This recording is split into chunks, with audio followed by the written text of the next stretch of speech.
Hello my dear students, आज हम पढ़ेंगे चैप्टर 2 जिसके एक्सरसाइज नंबर 2 का क्वेश्चन नंबर 6 मैं आप लोगों को बता रही हूँ। एक व्यक्ति के पास कुछ कबूतर और कुछ गायें हैं जिनकी आँखों की कुल संख्या 120 और पैरों की कुल संख्या 180 है। बताइए व्यक्ति के पास कितनी गायें और कितने कबूतर हैं। तो चलिए स्टार्ट करते हैं। आपको जो भी पूछा जाए ना उसको आप मान लेना कि वो चर के रूप में मान लेना, क्योंकि चर की वैल्यू हम फाइंड करेंगे ना, कुछ भी आएगी जो भी आएगी वो आंसर होगा उसका। तो हम क्या करते हैं, जिसकी वैल्यू हमको नहीं पता होती उसके जगह पे हम A to Z कुछ भी चर ले सकते हैं। तो बताइए व्यक्ति के पास कितनी गाय और कितने कबूतर है, ये पूछा ना क्वेश्चन में। तो हम क्या करेंगे, गाय है ना, गाय को मान लेंगे X और कबूतर को मैं मान लेती हूँ Y, P, Q कुछ भी आप मान सकते हैं, आप फ्री हैं उसके लिए। तो सबसे पहले मैं लिख देती हूँ, माना गायों की संख्या X व कबूतरों की संख्या Y है। ठीक है।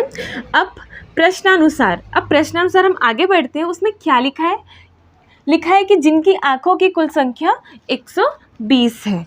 आँखों की कुल संख्या 120। तो कबूतर और गाय दोनों की दो ही आँखें होती है ना।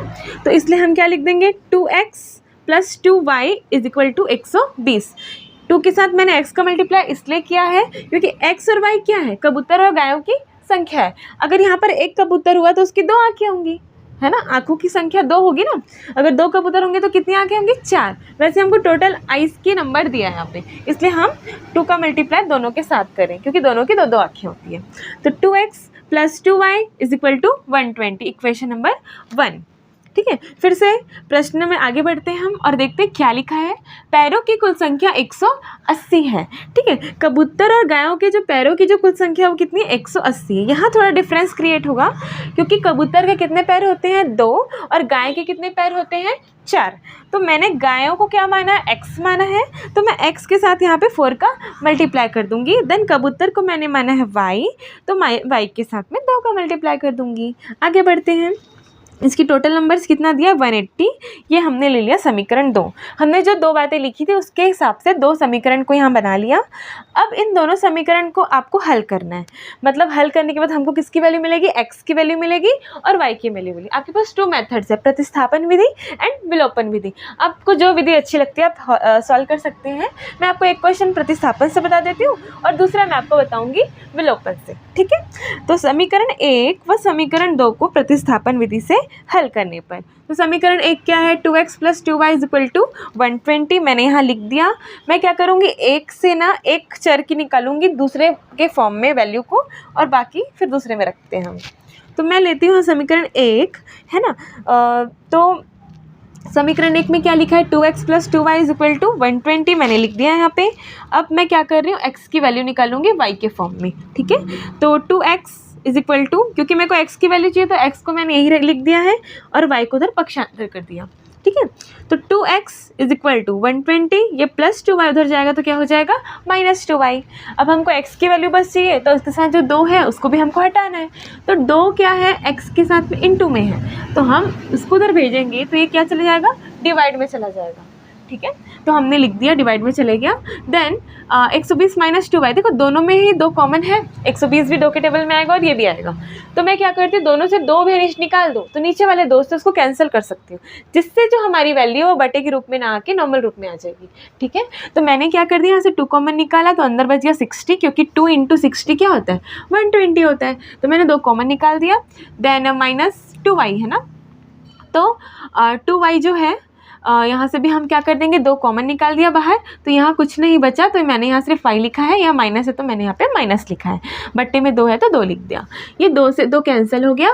60 - y आपका x का वैल्यू है। इसको हमने समीकरण 3 मान दे दिए क्योंकि हम इसको आगे यूज़ करने वाले हैं। x का मान समीकरण 2 में रखने पर, अब जो x की वैल्यू आई ना, इसको मैं क्या करूँगी, समीकरण 2 में मान रख दूँगी। समीकरण 2 आपका ये वाला है। अगर आप 1 से वैल्यू निकालते हैं तो आप 2 में रखिए, अगर आप 2 से निकालते हैं तो फर्स्ट वाले में रखिए। ठीक है, तभी आपकी सही वैल्यू आएगी। तो समीकरण 2 में मैं क्या कर देती हूँ, मान रख देती हूँ। तो मैंने समीकरण 2 को यहाँ लिख दिया है, जो कि है 4x + 2y = 180। अब यहाँ पर x की जगह में हमने जो मान निकाला है उसको यहाँ पर रख देंगे। तो x की जगह में मैं क्या लिख रही हूँ, 60 - y + 2y = 180। नेक्स्ट स्टेप में मैं अंदर मल्टीप्लाई करती हूँ। 4 का मल्टीप्लाई होगा 60 से, तो 4 की टेबल में 6 टाइम पड़ता है, तो 4 6 जा कितना होता है 24, तो मैं 24 लिख दिया, 0 का 0 लिख दिया, मतलब 240, 4 1 जा 4y plus 2y is equal to 180। ठीक है, अब देखिए y की वैल्यू फाइंड करनी है, तो y को एक तरफ बाकी सबको उधर पक्षांतर कर देते हैं, तो ये दोनों y है, इसको मैंने यही रखा, ये 240 प्लस में है, उधर जाके क्या हो जाएगा माइनस हो जाएगा। ठीक है, देन अब देखिए यहाँ पे -4y प्लस 2y, तो अब देखो एक ऋण में है और एक धन में, तो हमेशा घटता है, जब भी एक ऋण में हो और एक धन में हो तो घटेगा, तो 4 में से 2 गया, 2 गया तो 2 आ जाएगा। बड़ी संख्या कौन है 4 है, इसलिए मेरा जो साइन है ना वो यहाँ पे माइनस का आएगा, तो -2y इज इक्वल टू 60। 60 कैसे आया, आप 240 में 180 घटाओगे तो आपको 60 मिलेगा।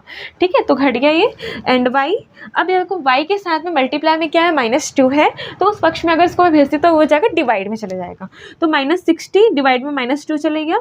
अब इसको मैंने काट दिया, तो 2 की टेबल में 1 टाइम्स में 2 एंड 3 टाइम्स में 6 आता है और 0 टाइम्स में 0 आता है, तो इस तरह से मुझे y की वैल्यू मिल गई 30। अब हम क्या करेंगे, जो हमको वैल्यू मिल गई y की, हमने जो समीकरण 3 निकाला ना जिसमें x की वैल्यू थी y के फॉर्म में, हम क्या करेंगे यहाँ पे y का मान रख देंगे तो हमको x का मान मिल जाएगा।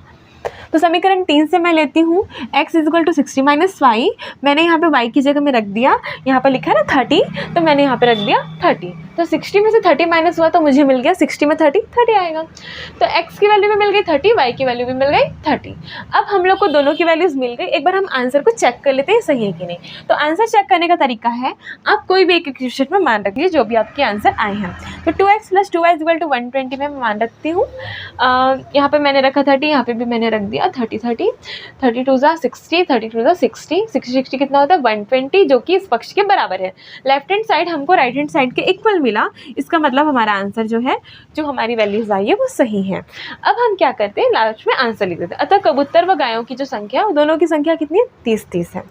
ठीक है, क्रमशः लिख सकते हो आप, क्रमशः 30 व 30 होगी। ठीक है, I hope you understand very well, and if you have any doubts so you can comment on my channel, and if you like my videos so you can subscribe.